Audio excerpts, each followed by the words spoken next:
Salut, c'est Trado, content de vous retrouver pour la mise à jour de l'indice parisien avec aujourd'hui comme d'habitude le coin des fondamentaux, plutôt pas bon, avec notamment en provenance d'Asie des nouvelles plutôt inquiétantes et qui confirment le déclin, le ralentissement économique en Chine avec des prix à la production qui sont en décrue.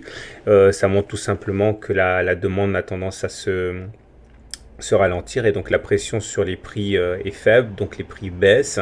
Et au Japon, chute ici avec un E au bout, des commandes de machines-outils. Et là aussi, c'est pas bon parce que ça veut dire que l'activité économique, industrielle au Japon, eh bien, aussi a tendance à ralentir puisqu'on commande moins de machines-outils.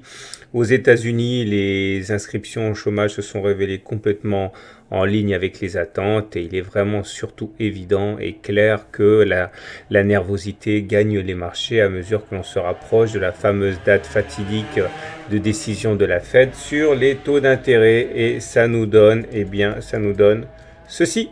Ceci est malheureusement, comme on pouvait le craindre hier, le fameux gap là, résiduel, hein, souvenez-vous, on avait ouvert un gap hier et puis on pouvait appréhender, on pouvait craindre une clôture de ce gap. Et ben ça a été chose faite aujourd'hui. Non seulement on confirme que ce gap n'était pas un gap de continuation ni de rupture, mais bien un gap commun, c'est-à-dire un gap qui ne veut rien dire. Donc on peut s'asseoir sur les espoirs d'ascension. Et puis également, ça confirme la difficulté qu'il y a à passer la M20 ici, hein, et la fameuse Kijun dont j'ai déjà parlé hier. Et fait assez inquiétant également, on rebascule en dessous de la Tenkan et on casse cette petite oblique orange que l'on avait. Eh bien, ça y est, c'est fini, elle est rompue. Et cerise sur le gâteau, pour les baissiers, on vient de dessiner une étoile du matin. Alors, je vais mettre un tuto en ligne là, très très vite, mais voilà en gros ce qu'il faut retenir. Bougie verte, bougie rouge, bougie verte. Et bien ça généralement ça veut dire qu'il va y avoir une baisse derrière. Alors attention, j'en parle beaucoup dans mon tuto, hein. C'est pas aussi simple que ce que je viens d'énoncer, mais ceci est bien effectivement ce qu'on peut appeler une étoile du soir imparfaite, et normalement ça voudrait dire, et ça va être mon scénario privilégié, hein, qu'il devrait y avoir encore une baisse à craindre à court terme. Alors les indicateurs techniques sont inchangés par rapport à hier. Je ne vais pas vous faire perdre votre temps sur le stochastique, il ne dit rien de plus, ni le MACD, ni le momentum.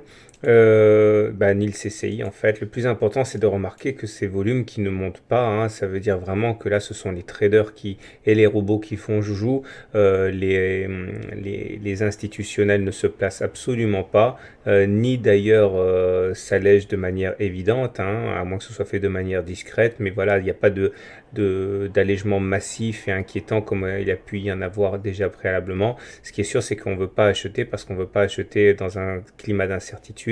Et on a toujours cette étoile du matin, du soir. Voilà ce qu'on pouvait dire. Alors attention, j'ai enlevé le trading range parce qu'il prenait beaucoup de place pour rien, mais globalement il existe toujours ce trading range, hein. J'en ai beaucoup parlé, à mon avis il est déjà sur votre plateforme. En gros il est à peu près ici, hein. Ça c'est notre trading range. Il faut également savoir il est vrai qu'on a une étoile du matin, mince, du soir, mais il faut également savoir que, et j'en ai déjà parlé, la capacité à anticiper l'évolution des cours des chandeliers japonais diminue lorsqu'on est dans des trading range.